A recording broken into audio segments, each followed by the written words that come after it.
प्यारे बच्चों, आज हम करेंगे 8th क्लास की गणित की वर्कशीट नंबर 6।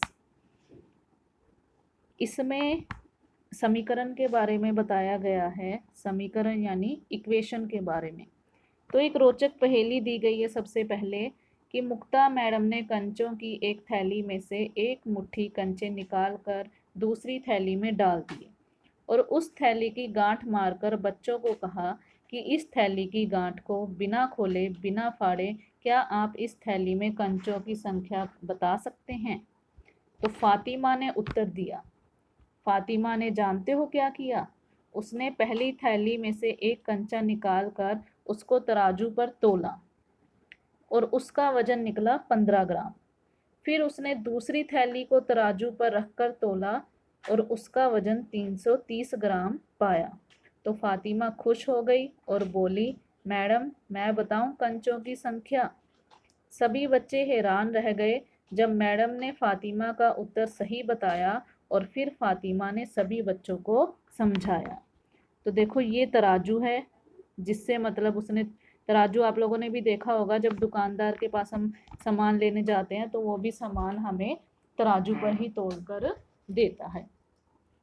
तो किस तरह से मैम ने समझाया कि दूसरी थैली में कंचों की संख्या थी के, दूसरी थैली के सभी कंचों का फिर वजन हुआ 15 के, क्योंकि 15 ग्राम निकला था उसका वजन। दूसरी थैली के सभी कंचों का वजन तोलने पर आया था 330 ग्राम।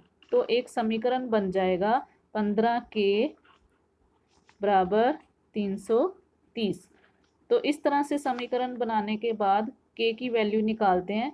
तो के बराबर 330,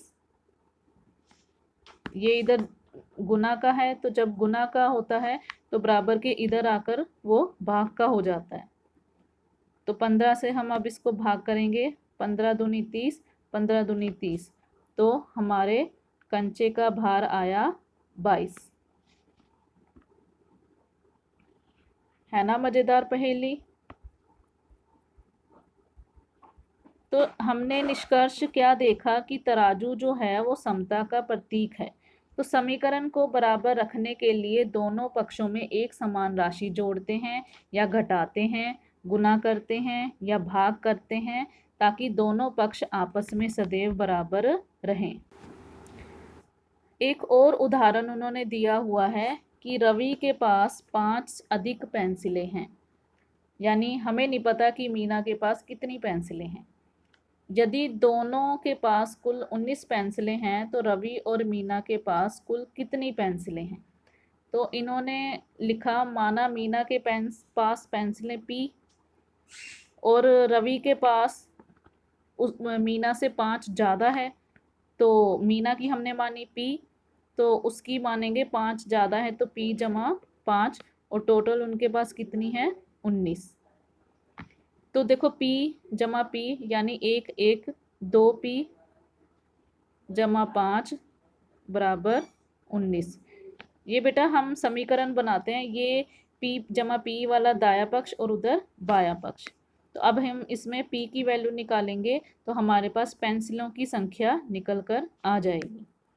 तो 2P बराबर 19 घटा 5, 2P बराबर 19 में से 5 आप घटाएंगे 14, तो P की वैल्यू आ जाएगी 2, हमारा गुना का है तो इधर आकर भाग का हो जाएगा, 2 सत्ते 14।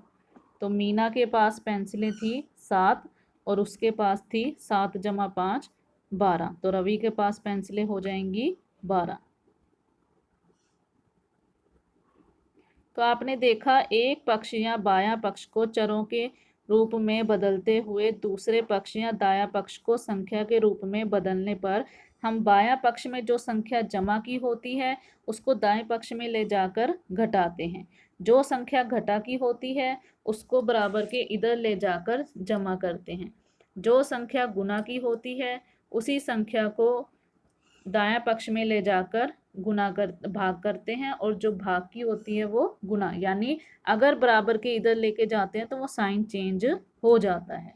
तो कुछ फिर क्वेश्चन उन्होंने दिए हैं, जैसे दिया है y -7 बराबर 27। तो ये देखो y की वैल्यू हम निकालेंगे बराबर, पहले बराबर के इधर वाला ही लिखेंगे 27। ये हमारा घटा का है, तो अभी हमने जैसे पढ़ा भी है, घटा का है तो इधर आकर हो जाएगा हमारा जमा का। तो y बराबर 27 में 7 जोड़ेंगे 34। तो ये हमारी y की वैल्यू आ गई 34 आंसर।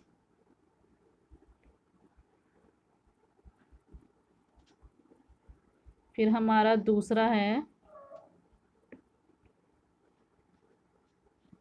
7/2 L बराबर 2/7। तो इसमें देखो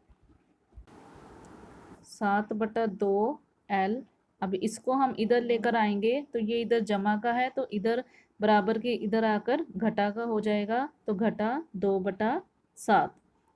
फिर हम इसको क्रॉस मल्टीप्लाई करेंगे, जैसे इस तरह से क्रॉस मल्टीप्लाई, 7 को 7 7 7 49, और ये L बराबर 2 दूनी 4।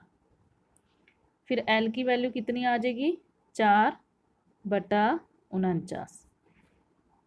तो ये हमारा आंसर आ गया। फिर तीसरा क्वेश्चन है हमारा 9u + 2/7u।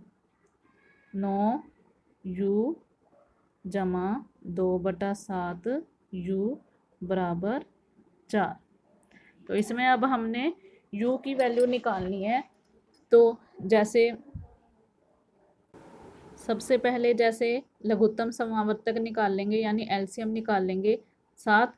तो नीचे इसके 1 मान लेंगे, तो नीचे वाले से भाग करते हैं, ऊपर वाले से गुना करते हैं। तो 9 सत्ते 63 u जमा 7 7 7 एकम 7 1 1 दूनी 2 u बराबर 4। जो बराबर के उधर होता है उसको वैसे का वैसे ही हम लिख देते हैं।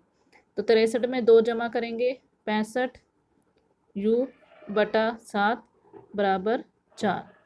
तो u की हम वैल्यू निकालेंगे, तो ये 7 भाग का है तो इधर आकर गुना का हो जाएगा, तो 7 चौक 28/65।